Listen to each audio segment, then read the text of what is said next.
Hi, and welcome to the Rainy Days Sew-Along with the Quilters Candy Shop. I'm Carrie Strong, and I'll be walking you through this pattern. This is so exciting because this is the first sew-along I've done, so you guys are my guinea pigs, and I appreciate it, especially since a good number of you of my friends, and you get to be thrown under the bus for this test. All right, so how this is going to work is I'll be pre-recording videos to put onto the YouTube channel, and then they will be uploaded by Wednesday of each week.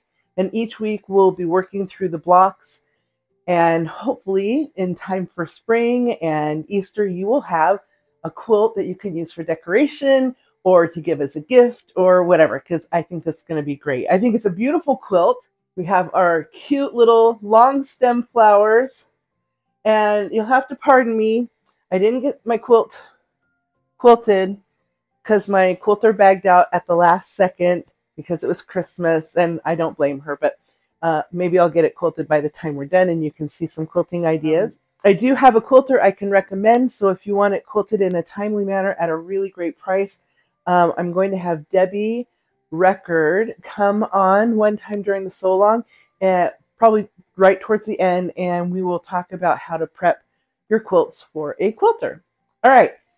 I'm going to quick go through the email that everyone should have gotten on Monday, and we'll just going to recap some of that information, and then I've got a few things to show you on the pattern, a correction, and some tips on how to get your cutting set up. If you have any questions as we go along, type them down in the comments on YouTube, and I will come back and answer them so that everyone can learn from whatever your question is. There's no dumb questions because we have a really wide variety of people on this sew-along.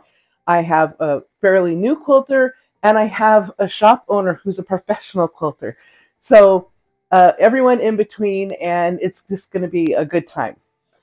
The rainy day pattern is the perfect pattern for a sew-along because it is really a simple quilt, but it's got a lot of parts, and there's a lot to think about when it comes to the fabric selection in the different places, and we'll be going along through that every time we go through a block.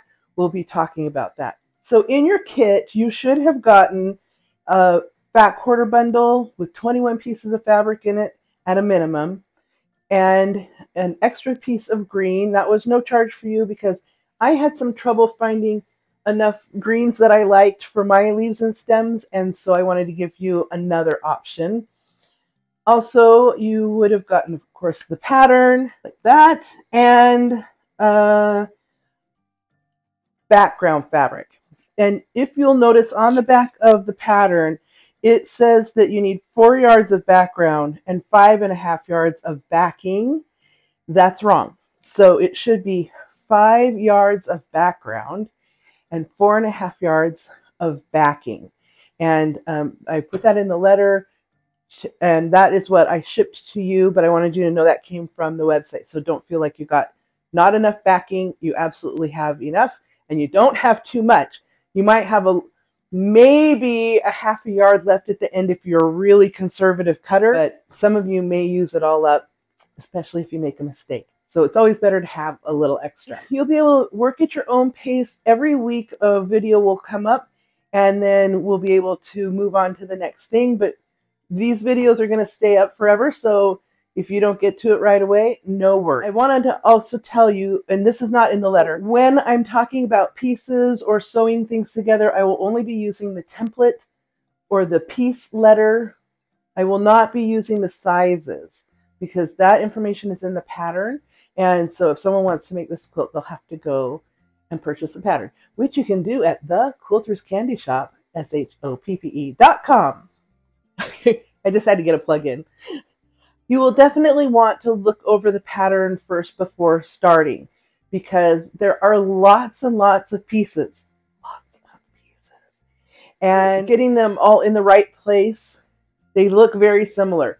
For example, you have a 2.5 by 4.5 piece, and you have a 2.5 by 4.25 inch piece. And those you can't hardly tell apart when they're sitting in a pile on your table. There are lots of schools of thought on pre-treating your fabrics.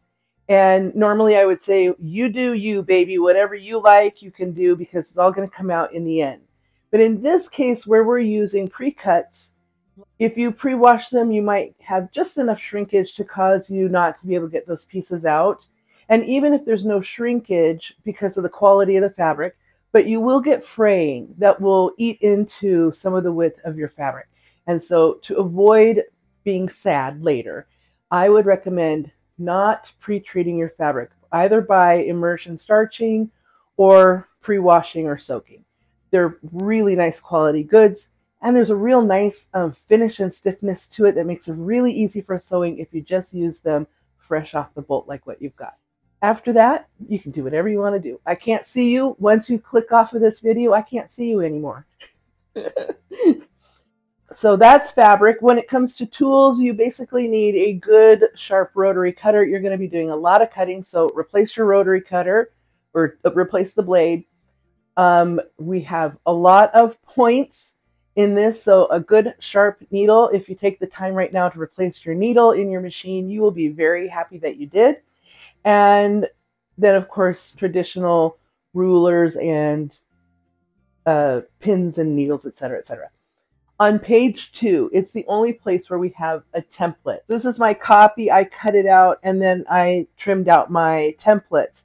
If you cut this out of your regular pattern, you're going to take away all the information on the back. So for sure, copy this page so you can cut out the template. If you've never used templates before, don't worry. It's just one little one for one flower, and it's really easy, and we're going to have a great little tip on it to make your life simple. So don't panic.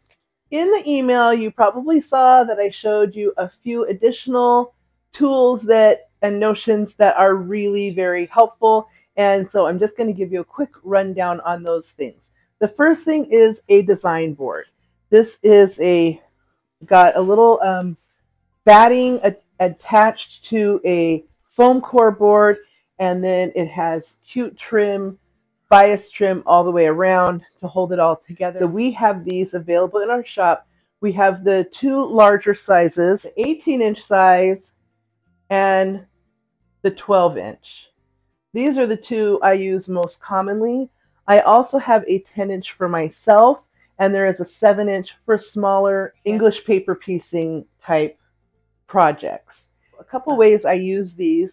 The first way is I am showing you right here, especially on a quilt like this, where you have all these different types and sizes of pieces that all look the same. I get them all cut out and I lay them out on this big board. These are all the fabrics that are going in the background of this quilt. And then that way, when I only need 2 of this one, 2 of this one, 4 of this one, and 8 of this one, they're all laid out easy to find. The second way is I actually have 10 of these. When you start cutting your individual blocks, you will need to have a space to lay out that you have all the right pieces. So I use one of these for every block, and then when I get all my blocks cut out, I can just stack them up. This one has a block, this one has a block, another one on the top, another one on the top, and then those store very easily up on a shelf or on a table somewhere, but it's not taking up 10 block spaces, it's only taking up 1. It's very handy, and it is a great organizing technique. The next item that I think would be specifically great for this project is the diagonal seam tape from Cluck Cluck Sew. It is a seam tape that lays right on the front of your sewing machine plate, and then that way when you're sewing diagonals, right here, all these diagonals, it's got a lot of diagonals. Instead of marking them with a disappearing marker and taking all the time to mark all those angles, you can just sew them straight off. I don't use this hardly at all anymore, but a good disappearing marker, heat or water soluble marker, is also a very good thing to have at all times.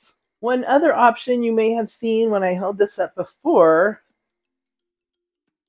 is my little stickers that have the letters and the numbers on it, so you know what stack is what template in your quilt. So these stickers come in a very cute little package. It's called So Handy Stickers. There are actually 5 colors and 20 pages. Excuse me, there's 25 pages, 5 of each of the 5 colors, and one of each of those pages is numbers and the other ones are all letters.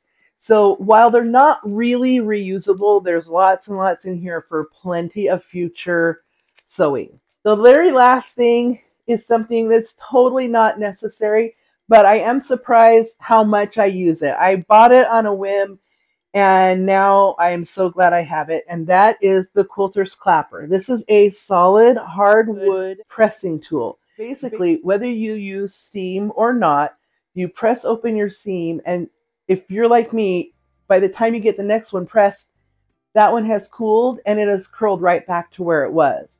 So if you press your item, then put this clapper right on top, the wood cools it quickly and doesn't allow for it to curl or get out of shape. If you haven't ever tried one of these, I think you will really like it. All right, that's all the little additional things, and we're pretty much at the end.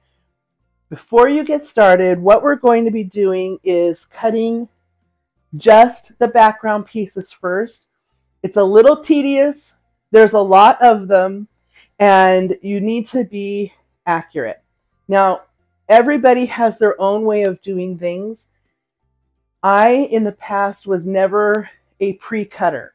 I like to cut the things as I go. But I would like to warn you, on this particular quilt, I definitely would pre-cut everything because all the pieces are used in a lot of different blocks. Like every block has 2.5 inch squares in it, and 2 inch squares, and 1 3/4 inch squares. And if you don't have all those cut, you might be chewing up a lot more fabric than what you need, and you might not have enough at the end. So it's better to make good cutting that makes good conservative use of the fabric. One thing that's really great about this pattern is it does have its templates in order by size. So if you just cut in the order that they give you, you will have no problem getting all your pieces out of it. So your first bit of homework is going to be to cut all of your background pieces and have them all labeled and ready to go. There is one error on the pattern, so I will show this to you now. On the very first page that you get has all the sizes for the templates that you're going to cut and a basic layout of where colors are going to go. If you get out your cutting instructions and you look at the first column is the background column, and you go all the way to the bottom, right down here, there is a spot where it says cut 3 2-inch width of strip, and then cut that into a number of 1 3/4 inch squares. Don't cut it 2 inches wide. Don't cut the width of strip 2 inches wide. Cut a 1 3/4 inch strip, and then you'll be able to cross cut that right into 1 3/4 inch squares for the number that they require. On the next column, it says the posts, and this is a post, this square right here that is in line with the sashing in between all the flowers. I would not cut my posts until the very, very end. You'll see what fabrics you have left over, and then just cut your posts out of that. You will have plenty of fabric. It'll be very easy to get all the squares out of that. Okay, that pretty much wraps up our video for today. Get this little bit of homework done. Again, I highly recommend the little stickers for marking your pieces. If you have any questions, put them in the comments below. And if you would do me a big, huge favor and like this video so it gets circulated to more people, I really would appreciate it. I'm so excited to have you here. So get your homework done and let's get started sewing something sweet.